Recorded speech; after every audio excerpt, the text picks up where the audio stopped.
सत साहेब पवन दास भगत जी, आपसे थोड़ा सा एक सपने के बारे में पूछना था। आज मुझको एक सपने में गुरुजी दिखाई दिए हैं, बिल्कुल साक्षात मेरे सामने। तो मैंने उनके चरण छू के अपना माथा टेका है उनके चरणों में, और उसके बाद में मैंने प्रणाम करा है, जयकारा लगाया है, बंदी छोड़ सतगुरु रामपाल जी महाराज की जय हो। उसके बाद में पवन दास जी, आप भी भगत जी वहीं पे अपनी छोटी सी संगत में बैठे हो, सफ़ेद कुर्ता पजामा पहना हुआ है आपने, और गुरुजी ने भी सफ़ेद पजामा कुर्ता पहना हुआ है। और उसके बाद में गुरुजी ने से मैंने कहा कि गुरुजी ये भी आपका बहुत सच्चा भगत है पवन दास जी। तो गुरुजी जवाब देते हैं कि हाँ, ये मेरा बहुत अच्छा भगत है और आगे के लिए बहुत अच्छा भगत रहेगा मेरा ये, और ये सब भगत भाइयों को साथ लेके चल रहा है और सभी पवन दास भाई के साथ में चल रहे हैं सभी।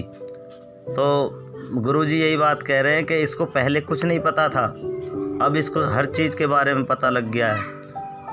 तो उसमें मैं भी कह रहा हूँ कि हाँ भगत जी, इन्होंने सभी भगत भाइयों की आंखें खोली हैं, जो भी गलतियां करते थे उनके बारे में बताया है भगत जी ने इन्होंने। उसके बाद में जो है मैंने एक जयकारा लगाया है, बंदी छोड़ कबीर साहेब की जय। तो उसमें सभी भाई भगत भाई बोल रहे हैं जय।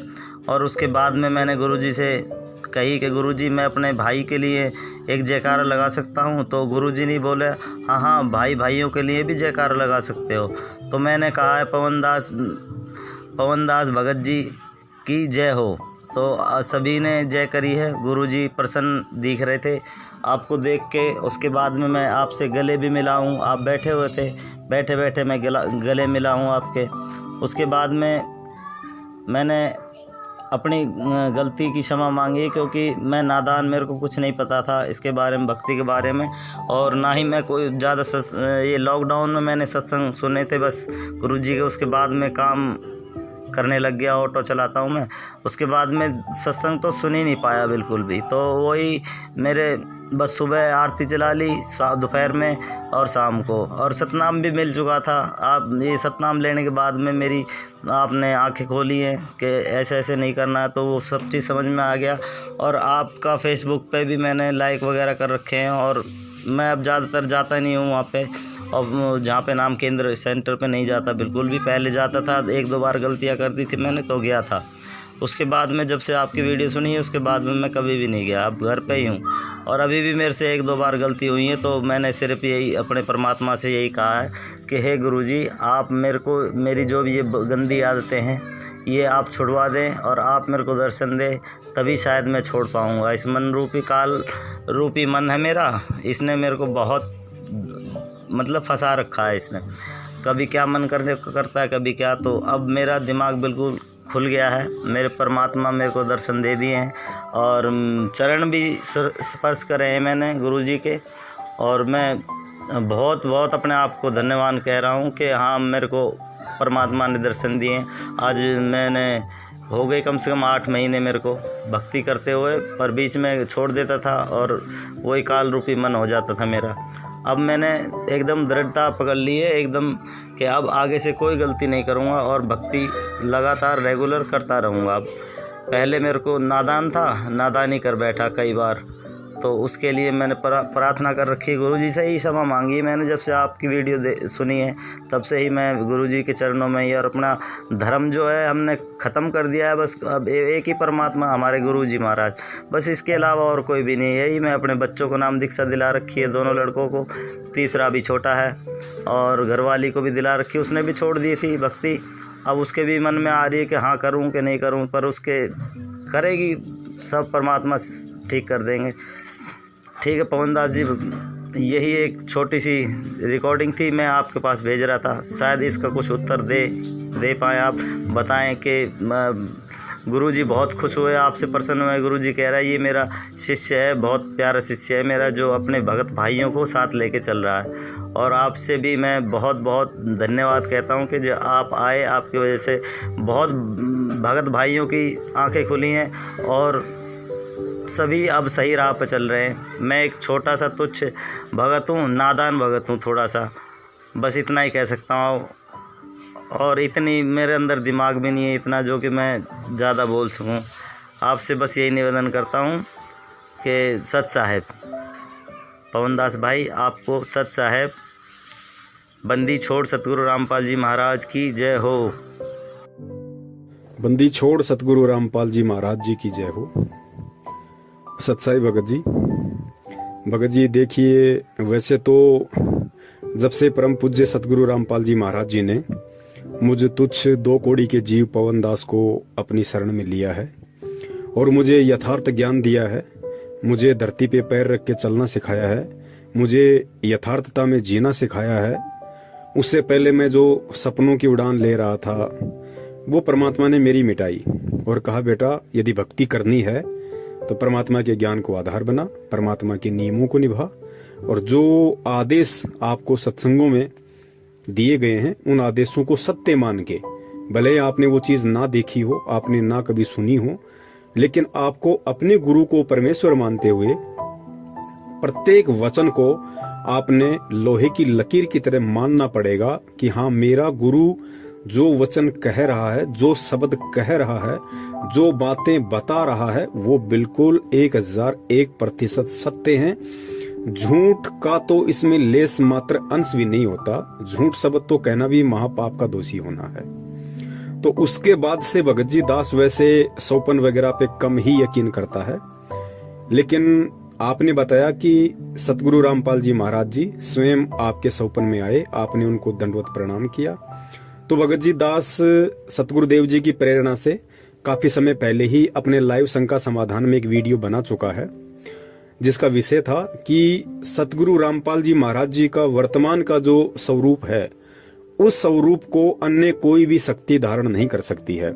अर्थात काल हो, चाहे देवी देवता हो, चाहे ब्रह्मा विष्णु महेश जी हो, चाहे दुर्गा हो, परम पूज्य सतगुरु रामपाल जी महाराज जी का रूप बनाकर उनके भक्तों को ना भ्रमित कर सकती है, ना धोखा दे सकती है। तो सौपन में यदि बंदी छोड़ आए हैं तो जाहिर सी बात है सौपन बिल्कुल सत्य है। और परमात्मा कहते हैं कि सौपन में बैराय के जय को कहिए राम, वाक्य पक्की पावड़ी मेरे तन को चाम। परमात्मा कहते हैं अगर सौपन में भी किसी भगत ने अगर मेरे नाम का सुमरण कर लिया, मेरा जयकारा लगा दिया, मेरा चिंतन कर लिया, मुझे दंडवत कर दिया, तो सोच लेना कि वो यथार्थ में ही दंडवत कर रहा है, वो यथार्थ में ही सुमरण कर रहा है। और सतगुरु का दर्शन केवल उसी पुण्यात्मा को होगा जो पुण्यात्मा अपनी भक्ति रूपी सफर में बिल्कुल सही चल रही है, परमात्मा की मर्यादाओं में चल रही है। ऐसी बात नहीं जिसको सौपन अभी नहीं आए हैं या नहीं आ रहे हैं तो वो भगत भाई बहन ये ना सोचे कि फिर हम भक्ति मार्ग पे सही नहीं चल रहे। ऐसी बात नहीं पुण्यात्मा। जैसे जैसे हमारी भक्ति बढ़ती चली जाएगी, जैसे जैसे हम परमात्मा के प्रति ज्यादा से ज्यादा चिंतन और मनन करेंगे, उनके सत्संगों को सुनेंगे, तो हमारा ज्यादा से ज्यादा समय परमात्मा के सोच विचार में व्यतीत होगा। और जिस चीज के विषय में, जिस वस्तु के विषय में हम ज्यादा से ज्यादा चिंतन करेंगे, मनन करेंगे, मंथन करेंगे, तो जाहिर सी बात है हमें सौपन भी फिर उन्हीं के आएंगे।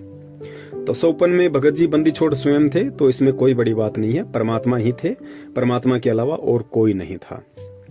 और आप जी ने जिक्र किया कि दास भी वहीं पे बैठा हुआ था, और जैसा भी आपने बताया कि परमात्मा भी सफेद कपड़ों में थे, आपने भी सफेद कपड़े पहन रखे थे। आपने कहा कि परमात्मा ये पवन दास आपका बहुत अच्छा भगत है परमात्मा। तो परमात्मा ने कहा हाँ भाई बिल्कुल सही बात है, मेरा बहुत अच्छा भगत है, भक्तों को साथ लेके चल रहा है, आगे भी अच्छा ही रहेगा। तो ये जो बातें हैं भगत जी, देखिए दास पहले थोड़ा सा ये क्लियर कर देना चाहता है। पहले तो जो भी व्यक्ति इस वीडियो को सुन रहा है, जो भी हमारे भाई बहन इस वीडियो को सुने, वो इस भाई की इस बात को सुनकर ये आकलन ना कर बैठे कि पवन दास ने इस भाई से ये ऑडियो बनाने के लिए कहा होगा या पवन दास ने ऑडियो बनवाई होगी। पुण्यात्माओं, ये परम पिता परमेश्वर सतगुरु रामपाल जी महाराज जी की सत भक्ति है। और इस भक्ति मार्ग में जिस भी व्यक्ति ने 1% भी अपने अंदर मान बढ़ाई पैदा कर ली, अहंकार पैदा कर लिया, अपने आप को ऊंचा चढ़ाने के लिए, ऊंचा दिखाने के लिए यदि उसके मन में इस तरह के भाव आ गए, पुण्यात्मा, उसी दिन से उस भगत का पतन शुरू हो जाएगा। तो दास के ऊपर इस तरह की बातों का ना कभी कोई असर पड़ा है, ना कभी कोई असर पड़ने वाला है, क्योंकि दास ने पहले ही कह दिया कि मुझे मेरे परमात्मा ने जमीन से जुड़ के रहना सिखाया है। और ये सत्संग सुना सुना के परमात्मा ने दास के हृदय में जमा जमा के परमात्मा ने सबसे पहले मुझे मेरी औकात याद दिलाई है कि तेरी औकात राह के पत्थर के बराबर भी नहीं है, तेरी औकात कंकर के बराबर भी नहीं है। कंकर की औकात क्यों नहीं होती? क्योंकि कोई भी व्यक्ति उसको ठोकर मारता हुआ चलता है। तो दास को परमेश्वर ने मेरी औकात जड़ से दिखाई हुई है, जिस कारण से इन सभी बातों का या इस तरह की बातों का मुझ दास के ऊपर संजय की तरह या अन्य किसी भगत भाई बहन की तरह कोई असर नहीं होने वाला है। और ना मैं इन बातों से ज्यादा मैं प्रसन्न होता हूं, और ना ही ऐसी बातें सुन के कि भाई मुझे भक्ति पे बहुत ज्यादा मुझे दृढ़ता आती है। नहीं पुण्यात्मा, भक्ति पे दृढ़ता आएगी परमात्मा के सत्संग सुनकर, ज्ञान को आधार बनाने से। सौपन में कही गई बातों से या किसी की मीठी मीठी बातों से भक्ति पे दृढ़ता यदि किसी में आती है, वो भी अच्छी बात है, लेकिन वो दृढ़ता उसके लिए खतरनाक साबित हो जाएगी। और जो सत्संग सुन के ज्ञान आधार से अपने आप को मरा हुआ समझ के जो इस भक्ति मार्ग पे दृढ़ता लाएगा, वही इस भक्ति मार्ग पे अंततः परमात्मा की उंगली पकड़ के चल पाएगा, अन्यथा संभव नहीं है। पुण्यात्मो, दास में इसका जरा सा भी श्रेय नहीं है। देखिए, आज अगर परमेश्वर ने दास को थोड़ी बहुत कोई सेवा दे रखी है, संगत को जगाने की या संग का समाधान की, भगत भाइयों को काल के प्रभाव से सचेत करने की कि वे किस किस प्रकार से काल हमारे को ठगता है, हमारी भक्ति को ठगता है, किन किन सूक्ष्म विधियों से काल परमात्मा से भगत को तोड़ने की पूरी कोशिश करता है और वर्तमान में कर भी रहा है। खुलासा भी परमात्मा ने बहुत सारा करवाया। तो ये सारी बातें यदि दास के समझ में आ रही हैं तो पुण्यात्मा, इसमें दास का 0% भी श्रेय नहीं है। और वैसे भी भगत ने बताया वो बात बिल्कुल सत्य है, 1% भी झूठ नहीं है। भगत ने जब परमेश्वर से कहा कि मालिक, आपका जो बच्चा है पवन दास हमारी सारी संगत को जगा रहा है, तो परमात्मा ने कहा कि बेटा, पहले इसको कुछ भी नहीं पता था, लेकिन अब इसको सब कुछ मालूम पड़ गया। पुण्यात्मा, ये बात तो बिल्कुल 101% सत्य है। आज से लगभग 3-4 साल से दास सच्चाई का खुलासा संगत में कर रहा है, लेकिन ये जो शंका समाधान वाली जो शंका समाधान वाली जो सेवा परमेश्वर ने दास को पिछले 2-3 महीनों से सौंपी है प्रेरणा करके, पुण्यात्मा, इसके विषय में दास को ज्यादा नॉलेज नहीं थी बिल्कुल भी। और ना दास के मन में कभी ये विचार आया था कि इस तरह से मैं अपने भगत भाइयों की शंकाओं का निवारण करूं। कभी भी दास के अंदर ये विचार नहीं आया था, और ना ही दास में वो बुद्धि थी आज से 3-4 महीने पहले। ये हकीकत है। ठीक है, बरवाला कांड में मैं स्वयं वहां पे था, और बरवाला कांड के विषय में बहुत सारे सबूत मीडिया के माध्यम से, न्यूज़पेपरों के माध्यम से, भगत भाइयों के माध्यम से, और मैंने अपनी आंखों से जो वहां देखा बरवाला कांड के समय, उस आधार से दास बरवाला कांड का खुलासा कर रहा था कि भाई ऐसी ऐसी घटना है। और गुरुजी ने इन बातों के विषय में कभी नहीं कहा। मैनेजमेंट हमारे को जबरदस्ती इस तरीके से बहका रहा है, फुसला रहा है और हमारे को काल की हद में लेके जा रहा है, और गुरुजी का इसमें किसी प्रकार का कोई दोष नहीं है, ना किसी प्रकार का कोई रोल है।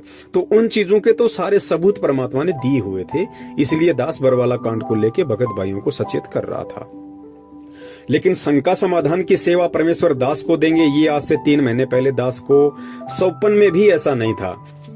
जो मधु बहन है और जयपुर से अपने कजोड़ भगत जी हैं, उनका दास के पास में कॉल आया और उन्होंने दास को ये सलाह दी। दास से पहले परमात्मा ने उन आत्माओं में ये प्रेरणा की। उन आत्माओं ने फिर दास को फोन किया। हम 3-4 कॉन्फ्रेंस पे थे। उन्होंने कहा कि भगत जी, हमारे को ऐसी प्रेरणा हो रही है कि परमात्मा अगर दया करें तो हम लोग फेसबुक पे लाइव आना शुरू करें, क्योंकि फेसबुक एक इंटरनेशनल प्लेटफॉर्म है, लाखों लोग जुड़े हुए हैं। और फेसबुक पे मैनेजमेंट ना भक्तों को डरा सकता है, ना धमका सकता है, और ना ही किसी को मालूम पड़ेगा कि कौन भगत फेसबुक पे पवन दास को देख रहा है, कौन नहीं देख रहा है। तो आप फेसबुक पे लाइव आना शुरू कीजिए, और जो भगत समाज की शंकाएं हैं आप उनको धीरे धीरे सोल्व करना शुरू कीजिए परमेश्वर के ज्ञान आधार से, उनके आशीर्वाद से। तो दास को भी ये बात बिल्कुल सही लगी, उचित लगी, और दास ने कहा ठीक है भाई, यदि आप लोग कह रहे हैं और यदि परमात्मा की ऐसी मर्जी होगी तो दास भी अपने बंदी छोड़ से अरदास करेगा, और यदि दास को परमात्मा प्रेरणा करेंगे तो अवश्य हम सभी मिलके इस सेवा को करेंगे। उसके बाद दास ने परमात्मा से प्रार्थना की अपने घर पे, तो परमात्मा ने ही दास को प्रेरणा की। प्रेरणा का मतलब ये नहीं होता पुण्यात्माओं कि भाई गुरुजी ने सामने आके दास को कहा कि हाँ बेटा आप ये सेवा करो, नहीं। प्रेरणा का मतलब होता है आत्मा, क्योंकि सतगुरु का तत्व ज्ञान जब जिस भी आत्मा को, जो आत्मा ग्रहण कर लेती है और जो आत्मा मर्यादा में रहती है और गुरु को भगवान मान लेती है, उसके बाद में प्रेरणा का मतलब होता है गुरु का आदेश। प्रेरणा का मतलब होता है गुरु का आदेश। वो जो भगत मर्यादा में है, जो गुरु को भगवान मान चुका है, जो गुरु को आदि से अंत मान चुका है, गुरु जी को पहले, गुरु जी को अपना अंतिम सहारा मान चुका होता है, जिसका ऊपर नीचे आगे पीछे चारों दिशाओं में सब कुछ उसका गुरु है। उसके माँ से बढ़ के उसके लिए उसका गुरु है, बाप से बढ़ के उसका गुरु है, भाई बहन रिश्तेदार बेटा बेटी काम धंधों से बढ़ के जिसने अपने गुरु को बड़ा मान लिया, उस भगत को फिर जो भी प्रेरणा होगी वो सत्य ही प्रेरणा होगी। उसमें काल का कहीं कोई झकझोल नहीं होता है, वो परमात्मा का आदेश ही मान लेना चाहिए, जो मर्यादाओं में है और जो गुरु को भगवान मान चुका। ये विशेष पॉइंट ध्यान रखना, जो अपने गुरु को भगवान मान चुका है वो कभी फिर किसी मर्यादा को तोड़ेगा ही नहीं। उसको परमात्मा ऐसे चलाएंगे जैसे एक वैज्ञानिक रोबोट को चलाता है, क्योंकि रोबोट की अपनी कोई औकात नहीं होती है। रोबोट का जो रिमोट होता है वो वैज्ञानिक के हाथ में होता है। जैसा वैज्ञानिक उसको फंक्शन करेगा वैसा ही वो चलेगा। तो इसी प्रकार जब भगत रोबोट बन जाएगा, अपना रिमोट अपने सतगुरु के हाथ में सौंप देगा, उसको किसी कबीर जी से मतलब नहीं है, फिर उसको सतलोक से मतलब नहीं है, उसको भगवान से मतलब नहीं है, सतलोक है या नहीं है उसको कोई मतलब नहीं है। सतगुरु उसको सारनाम देगा या नहीं देगा, उसको इसी जन्म में सतलोक भेजेगा या नहीं भेजेगा, उस भगत के लिए ये बातें कोई महत्व नहीं रखती है। उसने केवल अपने गुरु के ज्ञान की पूंछ पकड़ ली है और उसने अपने गुरु को ही अपना सर्वे सर्वा मान लिया है। तो ये गुरु के ऊपर निर्भर करता है कि गुरु कब उसको किस नाम के लायक समझेगा, गुरु कब और किस जन्म में किस समय उसको सतलोक लेके जाएगा, नहीं लेके जाएगा, इस बात की चिंता फिर उस भगत को नहीं होती, जो अपना सर्वस्व अपने गुरुदेव को सौंप देता है। और ऐसी आत्माओं का वो नुक्ता होता है। और गुरुदेव कहते हैं कि नुक्ते ऊपर रिजे गारे तेरे करोड़ कर्म जल जाएं। यानी ऐसा नुक्ता, ऐसी कोई तेरा कर्म, ऐसा कोई तेरा पुण्य, ऐसी कोई तेरी सेवा जो तेरा नुक्ता बन जाए। नुक्ते का मतलब होता है वो पॉइंट, वो टर्निंग पॉइंट, कि गुरु उसके ऊपर प्रसन्न हो जाए, तेरे उस वचन पे, तेरी उस सेवा पे, तेरे उस कर्म पे, उसको नुक्ता कहते हैं। और कहते हैं नुक्ते ऊपर रीजेगा रे तेरे करोड़ कर्म जल जाएं। परमात्मा सब कुछ इस काल के बंधन सेकंडों में उस भगत के तोड़ के रख देता है। और ये वाणी फिर उस भगत के ऊपर लागू होती है जो इस तरीके से अपने आप को गुरु के प्रति समर्पित कर देता है। फिर परमात्मा कहते हैं कि तुम कर दो पल में पार हो जा रजा तेरी। परमेश्वर की वाणी है कि तुम कर दो पल में पार हो जा रजा तेरी। पल में परमात्मा पार कर देगा। एक हाथ यहाँ पे और दूसरा पैर वहां पे सतलोक में होगा। ना कोई त्रिकुटी, ना कोई ब्रह्मा विष्णु महेश का कर्जा, ना कोई काल का कर्जा, ना उसके 10वें द्वार पे जाके उसके सिर पे पैर रखना, ना भंवर गुफा में जाना, ना सुन में जाना, ना मानसरोवर में नहाना। परमात्मा एक पैर यहाँ तो दूसरा पैर सीधा उसका सतलोक में मिलेगा। वो होता है नुक्ता। और वो नुक्ता तभी बनता है जब ज्ञान आधार से और वास्तव में अपने हृदय से, अपनी आत्मा से एक भगत अपने गुरु को ही अपना सब कुछ मान लेता है। गुरु से बढ़ के ना उसके लिए भगवान है, ना यह संसार का कोई प्राणी है, कुछ नहीं, बस सब कुछ गुरु। तो फिर परमात्मा उस आत्मा के सारे बंधन तोड़ देता है। तो ऐसी आत्मा को फिर जो भी प्रेरणा होगी वो सत प्रेरणा होगी। परमात्मा का वो सन्मुख आदेश ही मान लेना चाहिए। तो पुण्यात्माओं, जो भी भाई ने कहा है वो बातें बिल्कुल सही हैं। दास को आज से पहले बिल्कुल भी नॉलेज नहीं थी शंका समाधान के विषय में, और ना ही दास के मन में 1%। दास अपने सतगुरुदेव जी की चरणों की सौगंध खा के कहता है कि दास को शंका समाधान का जो प्रोग्राम जब से चला है, आज से 2.5-3 महीने पहले से, उससे पहले दास के दिलो दिमाग में भी नहीं थी कि आगे चल के दास शंका समाधान के लिए भी निमित्त बनेगा। बिल्कुल जैसे ही मधु बहन का फोन आया, कजोड़ भाई का फोन आया, उन्होंने दास को अवगत करवाया, तो दास ने परमात्मा से प्रार्थना की और परमात्मा ने फिर दास को प्रेरणा की कि हाँ बेटा, बिल्कुल ये आपकी सेवा बनती है भाई, ये आपकी जिम्मेदारी है, ये आप ही के भगत भाई बहन है, किसी और के नहीं है। चाहे मैनेजमेंट के पीछे फंसे हों या चाहे वैसे मनमुखी होके चल रहे हों, ये सब आपके ही भाई बहन हैं।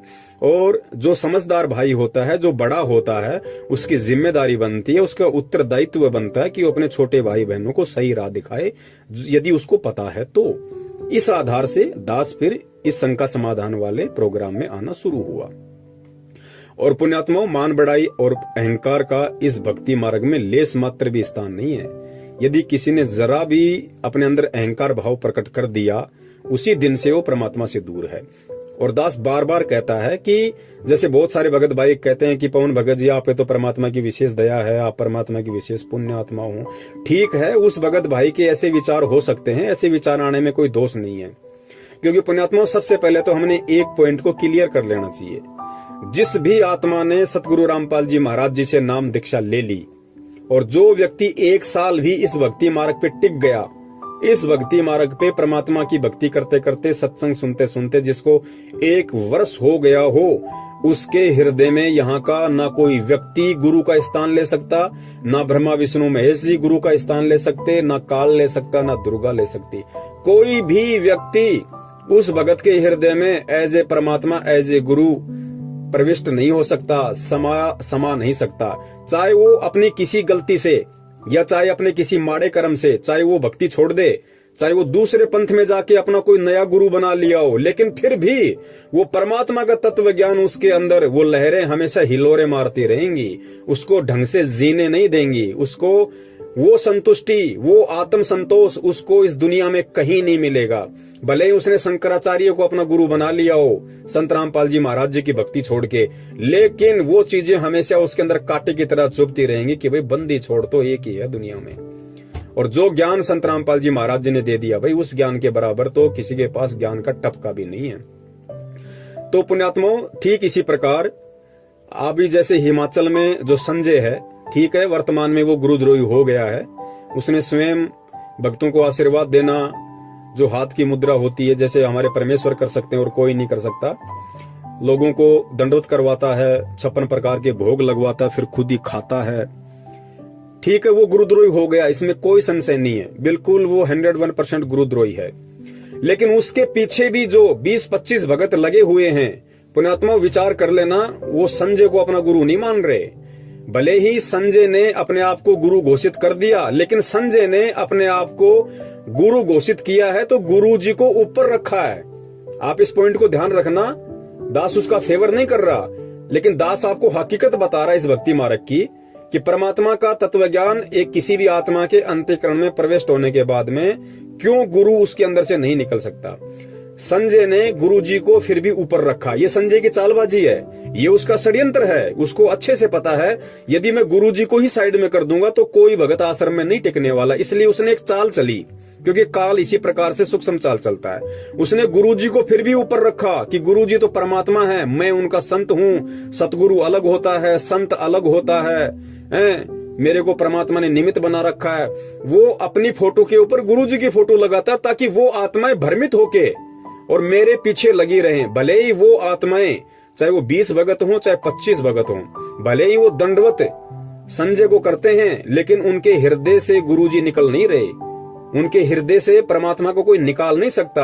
और जिस दिन संजय ने गुरुजी की फोटो हटा दी, आज समझ लेना उसी दिन से वो आत्माएं दूर हो जाएंगी, उससे ऑटोमेटिक दूर हो जाएंगी। क्योंकि वो आत्माएं अगर जुड़ी हुई हैं तो उनको बेचारियों को भ्रमित कर रखा है, उनका माइंड वॉश कर रखा है कि गुरुजी ही भगवान हैं, लेकिन गुरुजी ने निमित्त मुझे बना रखा है। शास्त्रों में ऐसा विधान है, गीता जी में एक जगह ऐसा लिखा हुआ है, तुम ऐसा करोगे तो ऐसा होगे। ये काल भगवान का बहुत बड़ा षड्यंत्र, बहुत बड़ी चाल होती है। धोखे में कोई भी आत्मा आ सकती है, कोई बड़ी बात नहीं है। तो वो जितने भी 15-20 आत्माएं हैं, वो बेचारी धोखे का शिकार हैं, क्योंकि उस नालायक ने परमात्मा तो केवल मतलब संत रामपाल जी महाराज जी को ही घोषित कर रखा है, लेकिन काम नीचे सारे काल भगवान वाले कर रहा हो। इस वजह से वो आत्माएं बेचारी थोड़ी सी भ्रमित हैं। तो दास यहाँ पे ये कहना चाह रहा है कि जो भी भगत भाई बहन दास के प्रति इस तरह के भाव रखते हैं एज ए गुरु भाई, कि पवन भाई बहुत अच्छी आत्मा है, बहुत अच्छी सेवा कर रहा है, आप परमात्मा की विशेष आत्माएं हो, तो बहुत सारे भाई कह देते हैं कि भाई ये भाव तो परमात्मा में होने चाहिए, पवन भगत जी के प्रति नहीं होने चाहिए। बिल्कुल उसकी भी बात सही है, लेकिन उस पुण्यात्मा को ये सोचना चाहिए कि वो भगत भाई बहन यदि ये शब्द बोल रहा है तो उसके अंदर के भाव क्या हैं। तुम खाली उसकी जुबान को मत देखो, वो पवन की कोई बढ़ाई नहीं कर रहा, पवन को कोई सिंहासन पे नहीं बैठा रहा, पवन को कोई as a Guru as a कोई भगवान नहीं देख रहा हो, वो पवन को एज ए गुरु भाई ही देख रहा है, एज ए गुरु भाई ही देखेगा वो। और एज ए गुरु भाई देखने में किसी को कोई दोष नहीं है, पवन भी किसी को देख सकता है। यदि ऐसा कोई परमात्मा का बच्चा हो तो पवन भी उसको उसी स्थान पे देख सकता है कि भगत जी वास्तव में आप पे तो परमात्मा की विशेष दया है, आप जी तो बहुत अच्छी निर्भरता से परमात्मा की सेवा कर रहे हो। तो इसमें कोई दास ये थोड़ी कि उस भगत को दास एज ए मतलब एज ए संत रामपाल जी महाराज जी देख रहा है या एज ए अपना गुरु देख रहा, नहीं। तो भाई ने जो कहा वहां पे वो बातें बिल्कुल सही हैं, बिल्कुल सत्य हैं। देखो भक्ति मार्ग में पुण्यात्माओं ना कोई सीनियर होता है ना कोई जूनियर होता है, ये सारी बातें परमात्मा ने बता रखी हैं, हमने सुनी या नहीं सुनी ये एक बात अलग है। इस सतगुरु रामपाल जी महाराज जी के सत भक्ति मार्ग में ना कोई छोटा है ना कोई बड़ा है, ना कोई सीनियर है ना कोई जूनियर है। यहाँ पे वो भगत भी उसी कैटेगरी में है जिस भगत ने 1994 में नाम दीक्षा ली होगी, और वो भगत भी उसी कैटेगरी में है जिस भगत ने सन 2014 में नाम दीक्षा ली होगी। क्योंकि परमेश्वर समदृष्टि होते हैं, परमेश्वर कभी किसी में ऊंच नीच का भाव नहीं देखते। तो जब परमेश्वर समदृष्टि है, परमेश्वर ऊंच नीच का भाव नहीं देखता, तो परमेश्वर का बच्चा कैसे एक दूसरे भगत के प्रति ऊंच नीच के भाव ला सकता। लेकिन हाँ, जो जैसी भक्ति कर रहा है, जो जैसी सेवा कर रहा है, तो भैया सेवा के अकॉर्डिंग यदि कोई ऐसा कह देता है तो उसमें उसको किसी प्रकार का कोई दोष नहीं होता है। और आगे फिर भगत जी ने बताया कि भाई मैंने फिर सतगुरु रामपाल जी महाराज जी का जयकारा लगाया और फिर मैंने परमात्मा से अरदास करी कि हे परमात्मा, क्या मैं अपने गुरु भाई का भी जयकारा लगा सकता हूँ? तो परमेश्वर ने कहा कि हाँ बेटा लगा सकते हो, कोई दिक्कत नहीं। फिर उस भगत भाई ने कहा कि मैंने जयकारा लगाया। तो यहाँ पे बहुत सारे भगत भाइयों के मन में शंकाएं उत्पन्न हो जाएंगी कि ऐसा कैसे हो सकता है, जयकारा भगत का कैसे लगा सकते हैं। पुण्यात्माओं, इन सब बातों को हमने ज्ञान आधार से समझना पड़ेगा। और ये बातें आप ध्यान रखना, सारी बातें आपको सत्संगों में नहीं मिलेंगी।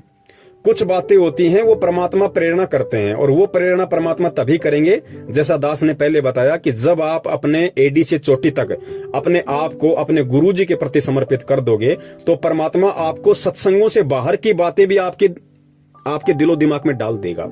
क्योंकि वो होता है ज्ञान योग खोलना। परमात्मा फिर उस आत्मा का धीरे धीरे ज्ञान योग खोलने लग जाता है। वो भगत चाहे 2 घंटे बोलता रहे, वो बोलता रहेगा, उसने कोई कहीं पढ़ा नहीं, उसने कहीं कुछ देखा नहीं, वो कॉपी पेन लिख के नहीं बैठा हुआ।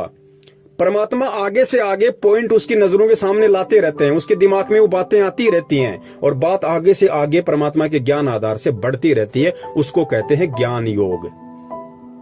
तो पुण्यात्माओं, दास के पास में कहां इतना ज्ञान था। दास तो वैसे भी 2014 में जुड़ा था, मुश्किल से 1 या 1.5 साल ही परमात्मा की संगति कर पाया। संगति का मतलब है सत्संगों की संगति। दास वैसे पर्सनली नहीं मिला गुरुजी से कभी भी।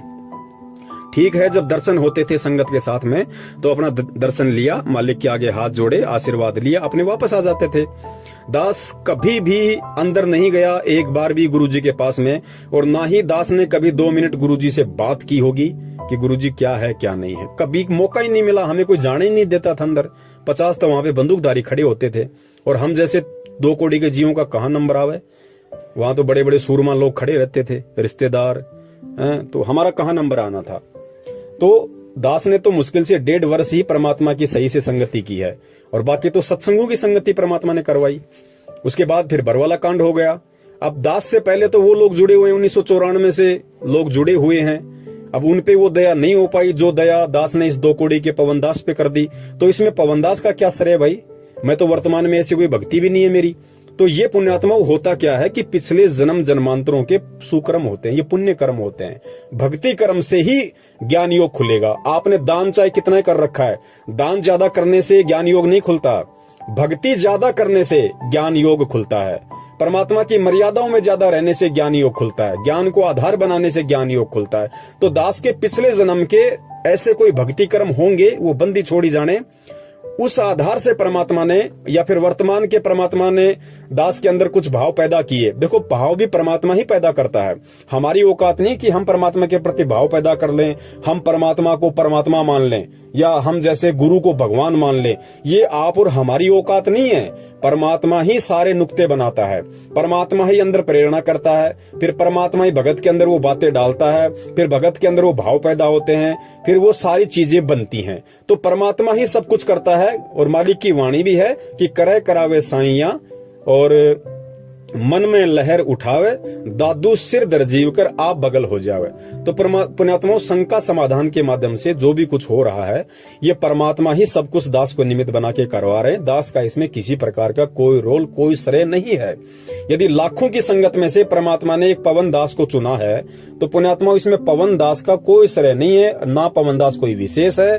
पवन दास से पहले तो बहुत बड़े बड़े सारनामी लोग बैठे हुए हैं, जो अपने आप को बहुत बड़े बड़े भगत मानते हैं, बड़ी बड़ी पोस्ट पे हैं, बड़े बड़े वर्ल्ड कोऑर्डिनेटर बने हुए हैं, स्टेट कोऑर्डिनेटर बने हुए हैं, दो स्टेट के कोऑर्डिनेटर बने हुए हैं। कुरुक्षेत्र से हमारे पुरुषोत्तम दास भाई जी। तो पुण्यात्माओं, इसमें दास का कोई रोल नहीं है किसी भी प्रकार का। और रही बात जयकारे की, तो जयकारे का मतलब क्या होता है पुण्यात्माओं? देखो, जयकारा लगाने के बाद में परमात्मा प्रसन्न हुए, इसका मतलब है कि वो चीज गलत नहीं थी। अब वो गलत क्यों नहीं थी, इसको हमने ज्ञान आधार से समझना पड़ेगा। पुण्यात्माओं, भगवान के बाद जगत में यदि किसी की कीर्ति हुई है, यदि किसी की कीर्ति होती है, तो केवल भगत की होती है। तीसरे व्यक्ति की यहाँ कभी कीर्ति नहीं हुई, क्योंकि संसार का मूल आधार है भक्ति, और भक्ति का मुख्य है भगवान, और भगवान के पीछे चलता है भगत। तो सबसे पहले यहाँ पे भगवान की कीर्ति होती है, भगवान की महिमा होती है, और भगवान से प्राप्त उपदेश, भगवान से प्राप्त ज्ञान, और वो भक्ति करके फिर यदि किसी की कीर्ति हुई है, किसी का यश हुआ है, दुनिया ने यदि किसी का जयकारा लगाया है, तो केवल भगत का लगाया। फिर मीराबाई के लोगों ने जयकारे लगाए, धना भगत के जयकारे लगाए, नानक जी के जयकारे लगाए, आज भी लग रहे हैं उन पुण्यात्माओं के। तो भगत के बाद में, भगवान के बाद में भगत के ही जयकारे लगते हैं। तो परमात्मा ने इस दृष्टिकोण से, क्योंकि जिस समय 54 में उस पुण्यात्मा ने गुरुजी से जो ये पूछा कि गुरुजी क्या मैं अपने भगत भाई का भी जयकारा लगा सकता हूं, तो परमात्मा अंतर्यामी होते हैं। परमात्मा को पता था कि ये अपने भगत भाई का जयकारा एज ए गुरु नहीं लगा रहा, एज ए गुरु भाई लगा रहा है, कि मेरे भाई ने मेरे ही सतगुरु से प्राप्त ज्ञान आधार से जो संगत को जगाने का काम किया है, या जिस तरीके से वो परमात्मा की सेवा कर रहा है उनके चरणों में रह के, उस आधार से वो इसका अधिकारी है। इसलिए उस भाई ने परमात्मा से इस आधार से प्रार्थना की थी, और परमेश्वर अंतर्यामी है, तो परमेश्वर ने इस बात को समझ के कहा कि हाँ भाई, एज ए गुरु भाई आप जयकारा लगा सकते हो। लेकिन पुण्यात्मा, वो 54 में ही मालिक ने उनको आदेश दिया था। वर्तमान में हमने ऐसा नहीं करना, कहीं कोई भगत भाई बहन ये समझे कि लो भाई हम पवन भाई का जयकारा लगा दें। पुण्यात्मा, ये गलती नहीं करनी बिल्कुल भूल के भी, वरना इसके दोषी आप स्वयं हो जाओगे। सतगुरु के रहते सहते, जब तक सतगुरु रामपाल जी महाराज जी इस पृथ्वी पे हैं, तब तक आप उनके अलावा किसी भी भगत भाई का यथार्थ में जयकारा नहीं लगा सकते।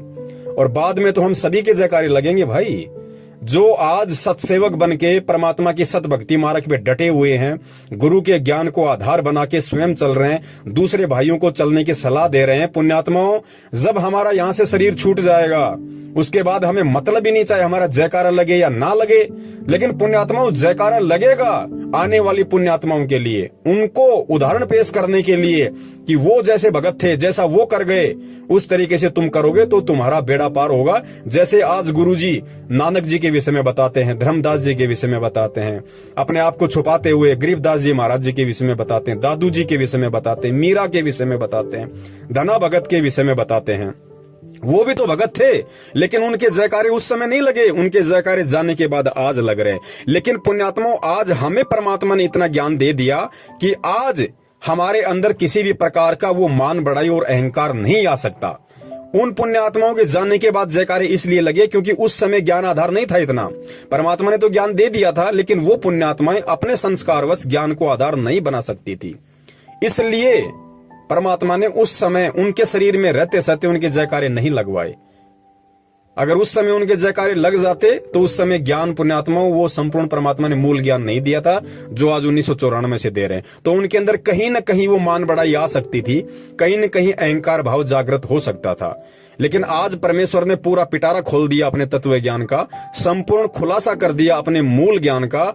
आज भी वैसे तो दास कह नहीं सकता, अगर कोई 1% अगर बड़ी मुश्किल से कोई हुआ ऐसा भगत भाई बहन जिसके मन में इस तरह का दोष आ जाए तो बात अलग है, अन्यथा 99% भगत भाई बहनों के जो परमेश्वर सतगुरु रामपाल जी महाराज जी की शरण में हैं, उनके अंदर किसी भी प्रकार की मान बढ़ाई और अहंकार घर नहीं कर सकता। अब आप कहेंगे कि संजय के अंदर ऐसा क्यों हुआ? भैया, संजय को पहले से ही काल ने भेजा हुआ था। संजय को जब इस पृथ्वी पे जन्म मिला तो उसको जन्म दिया काल ने, ध्यान रखना इस बात को, उसको काल ने अपना दूत बना के यहाँ पे भेजा हुआ था। जो आज वो कर्म कर रहा है उस हिसाब से दास बता रहा है। अब आप कहेंगे भगत जी काल का दूत कैसे हुआ? वो तो परमात्मा से नाम लिया, परमात्मा की भक्ति कर रहा था, बरवाला कांड की सच्चाई भी बता रहा था। भाई, जब इस चीज को हमने ज्ञान से समझना पड़ेगा। कमाल को परमात्मा ने काल का विशेष दूत बताया था कि काल ने उसको विशेष रूप से इस भक्ति मार्ग को अवरुद्ध करने के लिए भेजा था। अब काल ने भी तो गुरुजी का नाम लिया था, उसने कमाल ने भी तो गुरुजी का नाम लिया था, कमाल भी तो भक्ति कर रहा था, कमाल भी तो गुरुजी का प्रचार कर रहा था। फिर आगे चल के वो काल का दूत कैसे बन गया? स्वयं गुरु बन के कैसे बैठ गए भैया? तो पुण्यात्माओं, ये समय आने पे काल के दूत अपना रंग दिखा देते हैं। जिस सेवा के लिए काल ने उनको भेजा है वो सेवा वो अपनी अवश्य करते हैं। तो काल जो संजय था वो शुरू से ही काल का दूत था, और आप और हमारा सौभाग्य जो परमात्मा ने हमें बचाया, उसके साथ रहते सहते भी परमात्मा ने बचाया। पुण्यात्मा, उसने दास को बहुत भरमाने की कोशिश की, बहुत भटकाने की कोशिश की कि तू सर्वानंद की आत्मा है, तू ऐसा है, तू वैसा है। लेकिन दास के ऊपर 1% भी इस बात का असर नहीं हुआ कि मैं सर्वानंद की आत्मा हूं तो मैं बहुत बड़ी आत्मा हूं। दास हमेशा ये सोचता था कि यदि मैं सर्वानंद की आत्मा हूं भी तो मेरे से बड़ा नीच, मेरे से बड़ा दुष्ट कोई नहीं होगा जो मैं उस समय परमात्मा को चूक गया। और यदि मैं सर्वानंद की आत्मा हूं तो मुझे अपनी उन गलतियों पर ध्यान देना चाहिए, मुझे अपनी उन कमजोरियों पर ध्यान देना चाहिए जिन कमजोरियों के चलते मैं 650 साल पहले पार नहीं हो पाया। सर्वानंद का ढोल नहीं पीटना चाहिए, मुझे अपनी उन कमजोरियों को परमात्मा से प्रार्थना कर करके याद करना चाहिए कि परमेश्वर, मुझ नीच से 650 साल पहले ऐसी कौन सी मिस्टेक हो गई, ऐसी कौन सी गलती हो गई परमात्मा, जो साक्षात आप धरती पे थे आज की तरह, और आपसे ज्ञान और नाम लेने के बाद मैं सतलोक नहीं जा पाया। तब तो है फायदा। और जो अपने आप को फिर सर्वानंद या नानक समझ के फूल जाए डफ की तरह और अपने आप को पुजवाने लग जाए, फिर उससे बड़ा दुष्ट और नीच प्राणी भी दुनिया में कोई नहीं, जैसा कि संजय ने किया। तो पुण्यात्माओं, इस प्रकार हमने हर चीज को परमात्मा के ज्ञान आधार से समझना पड़ेगा। अब ये ऑडियो बनाना इसलिए भी जरूरी था क्योंकि भगत भाई ने खुद ये दास के पास ऑडियो भेजी थी और उन्होंने इस सौपन का समाधान चाहा कि भगत जी मैं कुछ ज्यादा समझ नहीं पाया, आप थोड़ा सा इसको क्लियर करो। तो सौपन ऐसे बहुत सारे भगत भाइयों को भी आते रहते हैं, तरह तरह के सौपन आते रहते हैं। तो दास तो यही निवेदन करेगा कि फालतू के सौपन पे ध्यान देना नहीं, और जिस सौपन में बंदी छोड़ सतगुरु रामपाल जी महाराज जी आपको दर्शन दें, उस सौपन को आप बिल्कुल यथार्थ माने, बिल्कुल सही माने, और फिर उस पे ज्ञान आधार से विचार विमर्श करें, चिंतन मंथन करें। और ध्यान रखना, यहाँ छोटा बड़ा कोई नहीं है, सब एक ही कैटेगरी के हैं। परमात्मा की नजर में भले ही पवनदास जो है ये सेवा कर रहा है, लेकिन इसमें पवनदास का कोई रोल नहीं है। क्या पता आज से 2 साल बाद या आज से 1 साल बाद या 1 महीने बाद परमात्मा आप जियो से वो सेवा ले जो सेवा पवनदास कर ही नहीं सकता, जिस सेवा के लायक पवनदास है ही नहीं। क्या पता परमात्मा आपसे वो सेवा ले। क्योंकि जब परमात्मा ने तोताद्री नाम के शहर में, जब इस दुनिया पे करोड़ों की संख्या में मानव शरीर वाले प्राणी थे, और उस समय परमात्मा ने वेदों के मंत्र हिंदी में और संस्कृत में केवल एक झोटे से बुलवाए। क्या उस समय परमात्मा किसी व्यक्ति से नहीं बुलवा सकते थे? लेकिन परमात्मा ने वहां पे अपने समर्थता दिखाई थी कि बंदी छोड़ क्या नहीं कर सकता। परमात्मा को जरूरी नहीं कि कोई पवनदास को निमित्त बनाए, या किसी मधु बहन को निमित्त बनाए, या किसी कजोड़ भाई को निमित्त बनाए, या जितने भी हमारे सत्सयोग भाई बहन हैं परमात्मा उन्हीं को निमित्त बनाए। ये तो हमारे कर्म बनने पुण्यात्माओं, हमें सोचनी चाहिए बात तो कि परमात्मा हम आपके ऋणी हैं, परमेश्वर हम शुक्रगुजार हैं, हम अपने आप को धन्यवाद देते हैं कि बंदी छोड़ आपने हमें इस लायक समझा, इन सेवाओं के लायक समझा जो हमारे कर्म बन रहे हैं। बाकी पुण्यात्माओं, परमात्मा तो गधे को भी निमित्त बना के चारों शंकराचार्यों को ज्ञान चर्चा में फेल करवा सकता है। तो हमने इन चीजों को भूलना नहीं चाहिए। तो यहाँ पे ना कोई पवन बड़ा है, ना कोई दूसरा भाई छोटा है, ना पवन सीनियर है, ना दूसरा भाई जूनियर है। ये परमात्मा का भक्ति मार्ग है, और ऐसे भाव किसी के अंदर आने भी नहीं चाहिए। इतना ज्ञान लेने के बाद में सेवा परमात्मा ने दे रखी है, उसके संस्कार के हिसाब से दे रखी है। इसमें उस भगत का कोई रोल नहीं है कि सोचे कि भाई इस भगत ने ये कर लिया। भगत कुछ नहीं कर सकता, भगत पत्थर है, भगत 2 कौड़ी का जीव है, भगत की कोई औकात नहीं है। भगत ने करना होता तो पहले कर लेता ना, आज क्यों कर रहा है? तो ये सारा खेल परमात्मा का है। सद्बुद्धि परमात्मा देता है, प्रेरणा परमात्मा करता है, आगे बढ़ने की हिम्मत परमात्मा करता है। और परमात्मा इस तरह की सेवा, इस तरह की हिम्मत, इस तरह की प्रेरणा अपनी हर उस आत्मा के अंदर करने के लिए तैयार बैठा है जो पुण्यात्मा गुरु को भगवान मान ले। परमात्मा तो तैयार बैठा है प्रमाण पत्र बांटने के लिए, अगर कोई लेने वाला भी तो हो। भाई अपने अंतरात्मा से, अपने हृदय से, तन मन से कोई अपने गुरु को परमात्मा माने तो सही। और जिसने मान लिया फिर परमात्मा दूर कहां है। परमेश्वर वो सेवा दे देंगे जिन सेवाओं को पवनदास लाख जन्म में भी नहीं कर सकता। तो पुण्यात्माओं, हम सब एक दृष्टि हैं, हम सब परमात्मा की नजर में समदृष्टि हैं। हम कोई छोटा कोई बड़ा नहीं, ये अपने संस्कार अलग अलग हैं। अब जैसे आज नरेंद्र मोदी है, देश का प्रधानमंत्री बन के बैठा हुआ, अनिल अंबानी है, देश का 1 नंबर का पैसे वाला व्यक्ति है, और एक मेरे जैसा 2 कौड़ी का जीव रोड पे दही बड़े लगाता है। तो परमात्मा की नजरों में अनिल अंबानी भी उसकी उतनी प्यारी आत्मा है, भले उसने नाम ना ले रखा हो, भले वो शराब पीता है, मांस खाता है, सब कुछ करता है। नरेंद्र मोदी भी कितने कर्म कुकर्म करता है, लाखों उसने शराब के ठेकों को लाइसेंस दे रखा है, लाखों उसने जानवर काटने के कत्ल खानों को लाइसेंस दिया हुआ है, लोगों के उल्टे सीधे काम करवाते हैं। राजनेता और क्या करवाएंगे? तो वो नरेंद्र मोदी भी परमात्मा को उतना ही प्यारा है। लेकिन कर्म समय आने पे जीव को छोटा बड़ा बना देते हैं, कर्म समय आने पे जीव को नरक और सुरक का भागी बना देते हैं। तो परमात्मा की नजरों में कोई भी प्राणी, चाहे चींटी हो, चाहे सूक्ष्म जीव हो, चाहे हाथी हो, कोई भी हो, परमात्मा की नजरों में सब समदृष्टि हैं। और हमने मन में कभी भूलकर भी ये भाव नहीं लाना चाहिए कि वो आत्मा परमात्मा की विशेष आत्मा होगी। हम सभी परमात्मा की विशेष आत्माएं हैं और हम सभी को परमात्मा की विशेष आत्मा बनने का प्रयत्न करना चाहिए, यदि आज से पहले हम आपको नहीं समझ रहे हैं तो। और उसका सबसे बड़ा तरीका है, सबसे पहले परमात्मा के सत्संगों को आधार बनाओ, ज्ञान को आधार बनाओ, और फिर अपने हृदय से, अपने दिलो दिमाग से, अपनी अंतरात्मा से अपने गुरुदेव को ही अपना एडी से चोटी तक सब कुछ समझो। गुरु से बढ़कर फिर कुछ नहीं। फिर परमेश्वर वो दया कर देंगे जिसकी पुण्यात्मा हम सोच भी नहीं सकते। बंदी छोड़ सतगुरु रामपाल जी महाराज की जय हो। सत साहिब।